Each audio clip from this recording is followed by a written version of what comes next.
நீலகிரி மாவட்டத்தில் தென்மேற்கு பருவமழை வெளுத்து கட்டுகிறது. நீலகிரி, ஊட்டி, குன்னூர் என பல இடங்களில் சூறைக்காற்றுடன் கனமழை பெய்து வருகிறது. சாலைகளில் ஆங்காங்கே மரங்கள் வேரோடு சாய்ந்தன. போக்குவரத்து பாதித்தது.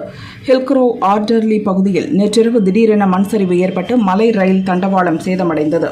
இதனால் மேட்டுப்பாளையத்திலிருந்து வந்த மலை ரயில் பாதியிலேயே நிறுத்தப்பட்டு திருப்பி அனுப்பப்பட்டது. ரயில்வே ஊழியர்கள் சீரமைப்பு பணிகளில் ஈடுபட்டு வருகின்றனர்.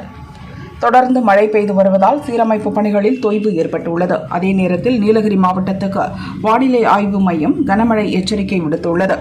பயணிகளின் பாதுகாப்பு கருதி வரும் 6ஆம் தேதி வரை மேட்டுப்பாளையம், குன்னூர் இடையே தினசரி இயக்கப்படும் மலை ரயில் மற்றும் சிறப்பு மலை ரயில் சேவை ரத்து செய்வதாக தெற்கு ரயில்வே நிர்வாகம் அறிவித்துள்ளது.